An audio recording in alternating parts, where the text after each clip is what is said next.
ndokuchingamizai zvakare vana vamwari kuchirongwa chedu chamazuva ose kunai pastor vatanga kutibata nhasi pachirongwa pano tiri kubatsana kupindura mibvunzo yatinogona kunge tiinayo but inopinduruka nebhaibheri. Saka makasununguka kutumira mubvunzo wenyu kuwhatsapp number 0772918335 kana muri mawhatsapp groups amuri bvunzai ipapo. Maadministrators anotitumira. Kana muri kuona pafacebook just drop your question kuma-comment section, tinozoitarisa zvakare. Mubvunzo tinoda kupindura nhasi uri kuti unai pastor, Matthew 11 verse 28 naHebrews 4 hadzirevi here kuti sabata ndikristu. Okay, hatisi kuzokwanisa kuverenga Hebrews yese because it's a long chapter, but regai ndiverenge Matthew 11 verse ya 28. Matthew 11 verse 28.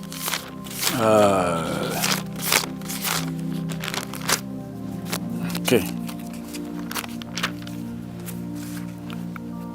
Come unto me, all ye that labor and are heavy laden, and I will give you rest. Uyai kwandiri mose makaneta makaremerwa ndichakupai zororo.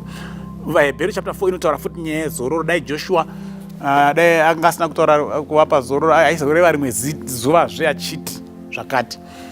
Saka pfungwa yekutanga yandinoti ibude pachena ndeyekuti ichokwadi kuti bhaibheri rinoisa pachena kuti kune kuzorora kweviri.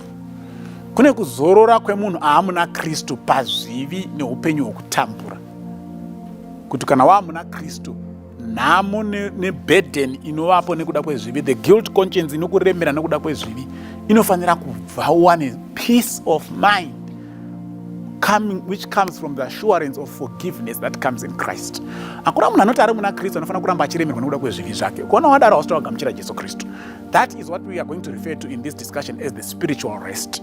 Kuti munhu agamuchira Jesu Kristu must have peace of mind, must have rest from the guilt conscience inotakudza nekuremedza vanhu vari muzvivi.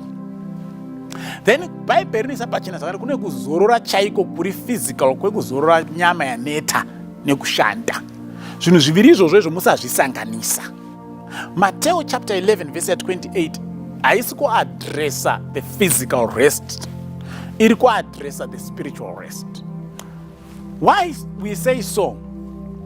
Matthew 11:28 mukaisanganisa ne the physical rest of the seventh day, Sabbath, muri kureva imimi kuti vanhu vaamuna Kristu havafaniri kuenda kubasa, because the rest iri kutorwa pana Matthew 11 haisi temporary, kana kuti haiuyi musi weMonday izonzi musi weTuesday haiko.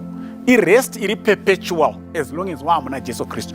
Ndo zvakare rest iri pana Hebrews chapter 4. It's a perpetual rest which comes to those that have accepted Christ. Saka it's not physical, because ikangoita physical chete taakutoreva isusu kuti no one must go to work, no one must feel tired if they are in Jesus Christ. Usapinde mumunda unenge wangogara wakarelaxa kusvika Jesu adzoka, which does not make sense.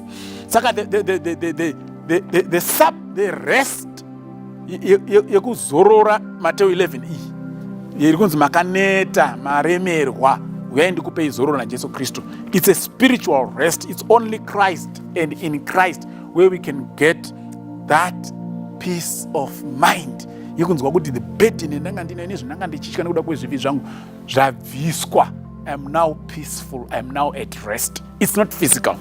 The physical rest, mukaenda pana Genesis chapter 2 verse 1 to 3, thus the heavens and the earth were finished and all the host of them, and on the seventh day God ended his work which he had made, and he rested on the seventh day from his work which he had made. And God blessed the seventh day and sanctified it, because in it he had rested from all his work which God created and made. This is not a spiritual rest.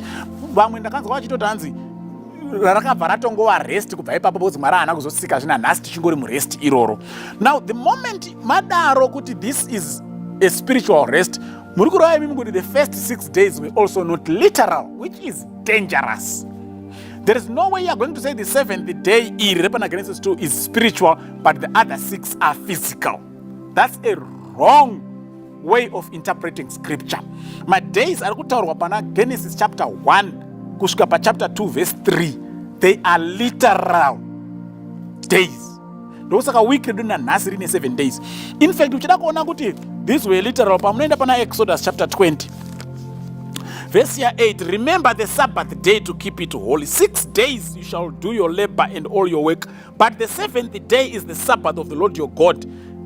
Verse 11, in 6 days the Lord made heaven and earth and all that is in it, and rested the 7th day. Therefore the Lord blessed the 7th day and hallowed it. This is not a spiritual continuous period, because it will reference kuna Exodus thousands of years later kutoti it was a day.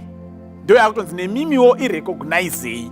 Saka vaitonzi 6 days do all your work, the 7th day you need to rest and be refreshed. Motangazve do all your work for 6 days, the 7th day rest and replenished. Saka haisi a spiritual rest. Spiritual rest haitsanangura iriko zveshua, but this 7th day is a literal day. It's a physical day. Izuva ritoripo after 6 days dziri continuous.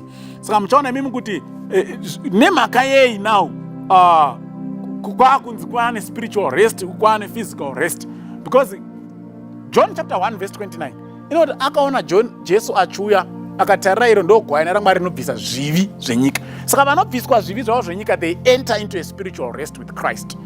But hazvinei chekuita ne the 7th day of the weekly cycle, because the 7th day of the weekly cycle rakavapo chivi chisati chavapo, saka harina chekuita nechivi.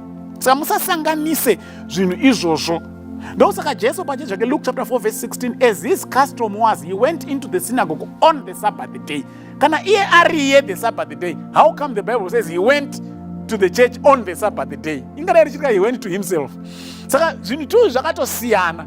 The physical Sabbath day of the weekly cycle and the rest of the spiritual rest which you get because you've accepted Christ, those are two different things. Kutozvisanganisa kutongodo hedu kurashika, but hazvina kufanana, hazvina hazvisi chinhu one. Spiritual rest is a daily and continuous experience for those who are in Christ. The physical rest comes once after every 6 days. Zvakasiyana, hazvina kufanana. Yes, tinofara kuti tazorodzwa papfungwa nekuti takagamuchira Jesu Kristu. Hatichina noni pamhosva nekuti takagamuchira Jesu Kristu tikaregererwa. That's the rest. But mwiri wedu unoda kuzorora. Ndosaka muchirara mazuva ese. Ndosaka muchikumbira lunch kubasa. Ndosaka muchinoshanda 8 days ndo break. Mukanzi extenda rimwe day imwe hour hautoda pay overtime because urikuti makundinetesa. You are overworking me.